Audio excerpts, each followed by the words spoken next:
Con un fraternal abrazo le saluda su amigo José Manuel Marmolejo Delgado en nuestro programa Golpe a Golpe, Verso a Verso, en esta gran estación OMV Radio, desde Ecatepec de Morelos, Estado de México.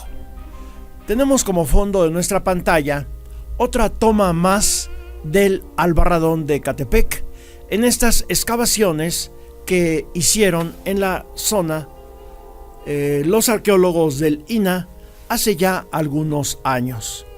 Podemos ver la profundidad de la cimentación de este monumento, el Albarradón de Ecatepec, que es patrimonio histórico de la nación por decreto presidencial y está protegido por la Ley Federal de Monumentos Históricos. Y ya que estamos hablando de Ecatepec, pues continuaremos dialogando con ustedes acerca de la historia de nuestro municipio, Ecatepec de Morelos, Estado de México, siempre tomando como fuente, hasta que la agotemos, este libro que se llama Efemérides de Ecatepec, de la autoría de Juan Pablo García Vallejo y Alfonso Bautista García.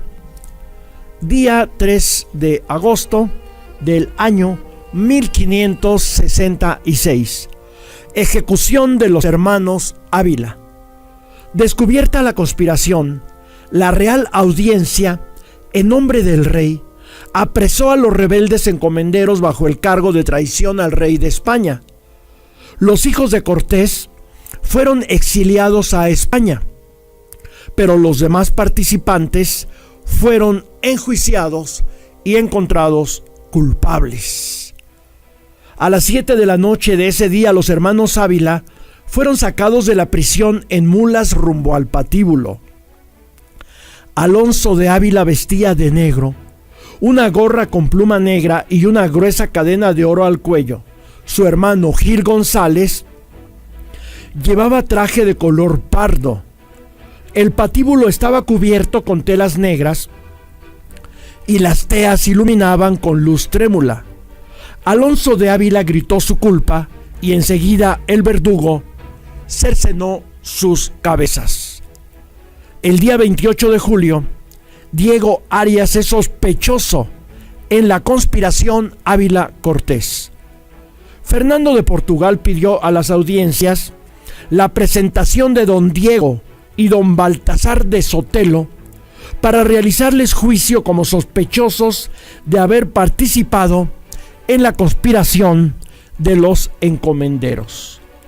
Las sospechas se basaban en que don Baltasar, hermano del encomendero de Ecatepec, había servido en Perú, donde se asoció con las rebeliones que se dieron después de la conquista por esas tierras, y también a la tambaleante situación de la encomienda de Ecatepec a cargo de don Diego de Sotelo. Para sostener la acusación, se presentaron 2 testigos en el juicio. Estos testigos, indígenas de las encomiendas de Tarímbaro y Matlalcingo, los acusaron de abuso en la fuerza de trabajo. Pues esta es parte de la historia de nuestro municipio, Ecatepec de Morelos, Estado de México. Ahora reanudamos nuestra temática general en nuestro programa. Hemos estado tocando el tema de la pugna entre los obregonistas y los carrancistas. Y continuamos con esa temática.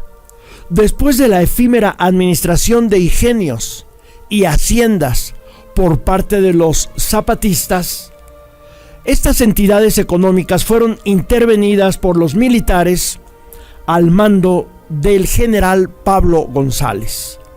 Con el asesinato de Emiliano Zapata y la doblegación de Gildardo Magaña, Carranza logró el control sobre el estado de Morelos, por lo que pudo dar inicio, entre los meses de diciembre de 1919 y enero de 1920, a la devolución de ingenios y fincas a sus antiguos propietarios porfiristas, de acuerdo a Adolfo Gili.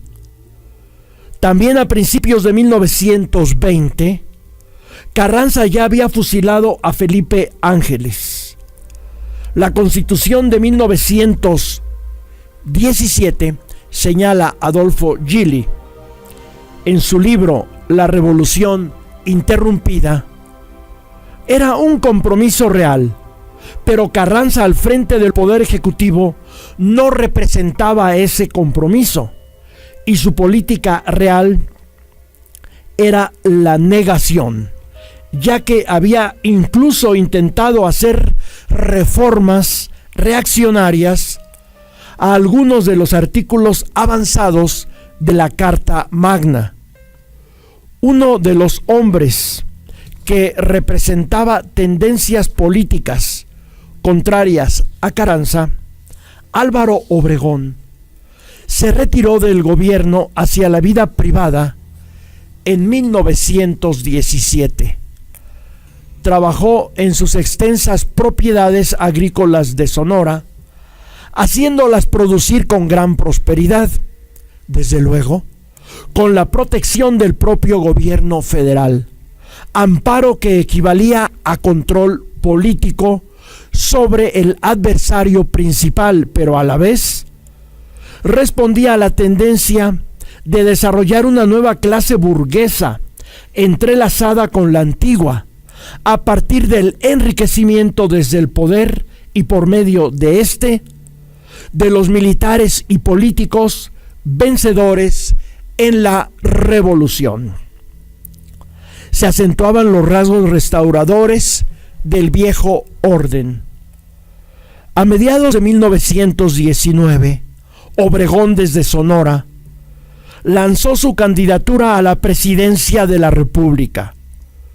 Su programa de gobierno era moderado, limitado a plantear críticas al incumplimiento de las normas de la democracia representativa del régimen de su ex jefe, Carranza.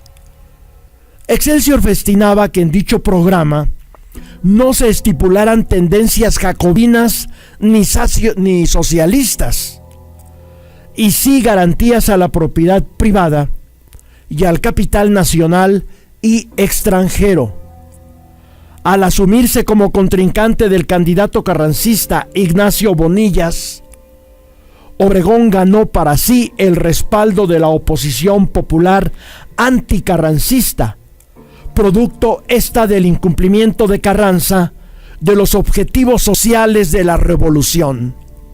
Obregón inició su gira electoral en octubre de 1919 y Bonillas empezó su campaña en marzo de 1920.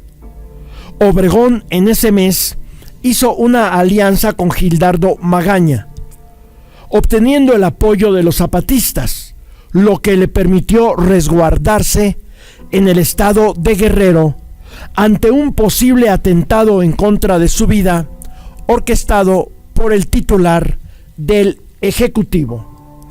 El 23 de abril de 1920 lanzó el Plan de Agua Prieta, que planteaba el derrocamiento de Carranza, el nombramiento del gobernador de Sonora, Adolfo de la Huerta, como presidente provisional de la República Mexicana, por lo que el 7 de mayo Carranza tuvo que abandonar la Ciudad de México rumbo a Veracruz, llevando consigo el Tesoro Nacional.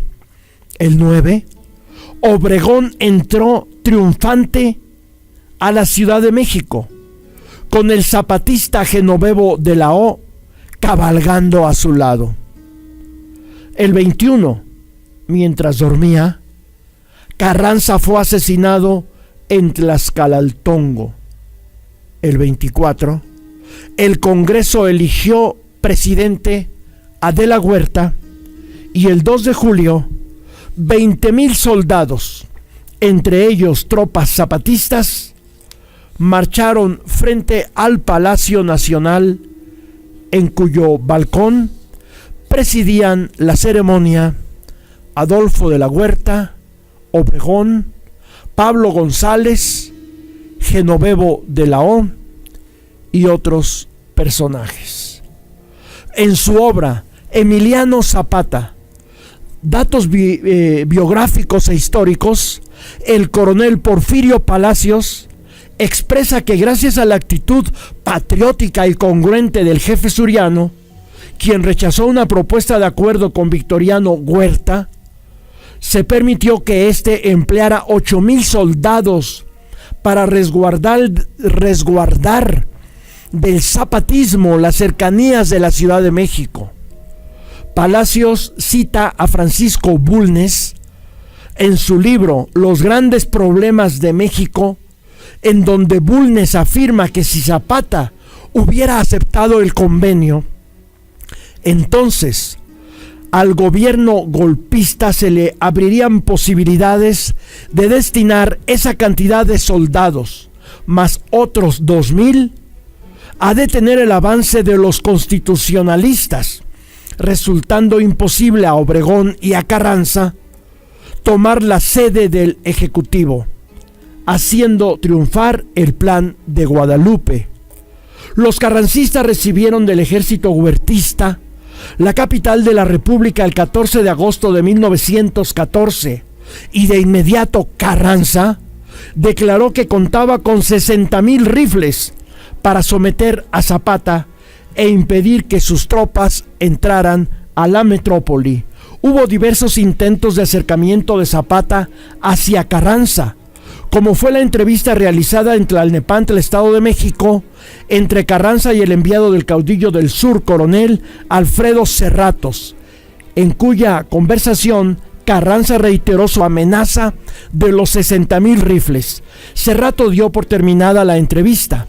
Otro intento más fue cuando la comisión presidida por el general Guillermo Gaona Salazar se entrevistó en Palacio Nacional por encargo del ingeniero y general Ángel Barrios con Carranza. En dicha plática el presidente dijo que los zapatistas no podían entrar a la capital porque eran bandidos y que debían someterse al gobierno incondicionalmente, reconociendo el plan de Guadalupe. Gaona Salazar insistió en la aceptación del plan de Ayala, a lo que el coahuilense contestó que debían olvidarse del reparto de tierras, que se sumaran al ejército constitucionalista y que de inmediato recibirían ascensos antes de que fuera demasiado tarde, ya que ordenaría que fueran batidos como bandidos. Esa era la traición de Carranza a la Revolución Mexicana. Pero de este tema continuaremos hablando en nuestra próxima sesión de Golpe a Golpe, Verso a Verso, en esta gran estación OMV Radio desde Ecatepec. Se despide de ustedes su amigo José Manuel Marmolejo Delgado.